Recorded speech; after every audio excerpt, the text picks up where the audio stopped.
The two angels arrived at Sodom in the evening, and Lot was sitting in the gateway of the city. When he saw them, he got up to meet them and bowed down with his face to the ground. My lords, He said, please turn aside to your servant's house. You can wash your feet and spend the night, and then go on your way early in the morning. No, They answered. we will spend the night in the square. But he insisted so strongly that they did go with him and entered his house. He prepared a meal for them, baking bread without yeast, and they ate.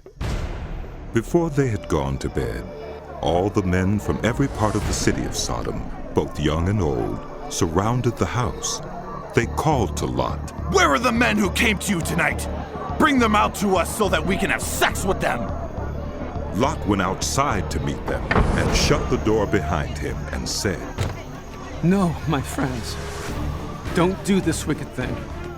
Look, I have 2 daughters who have never slept with a man.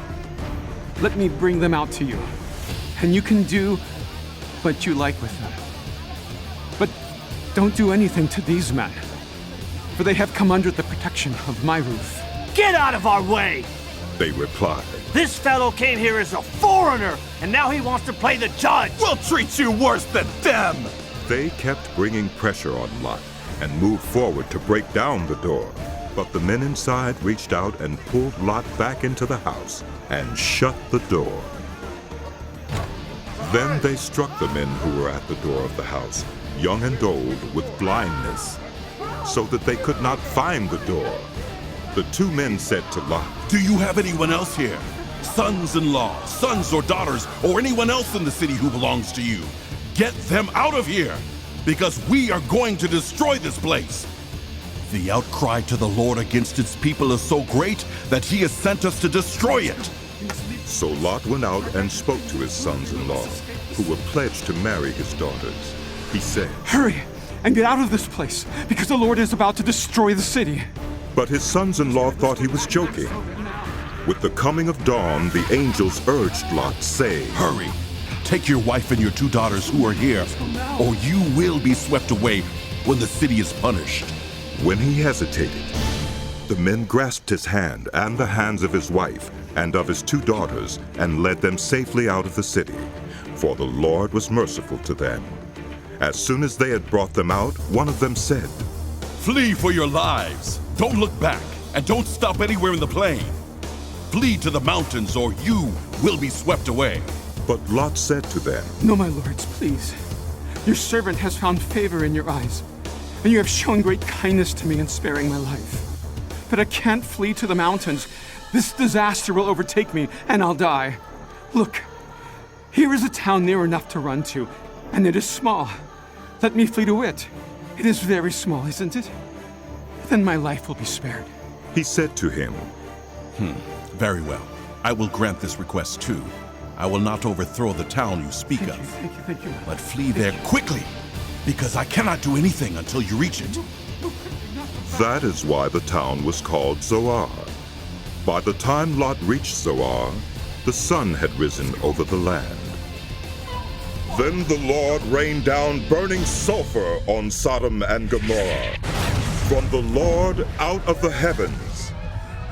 Thus he overthrew those cities and the entire plain, destroying all those living in the cities and also the vegetation in the land.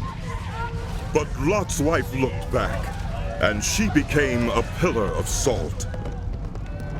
Early the next morning, Abraham got up and returned to the place where he had stood before the Lord. He looked down toward Sodom and Gomorrah, toward all the land of the plain, and he saw dense smoke rising from the land, like smoke from a furnace.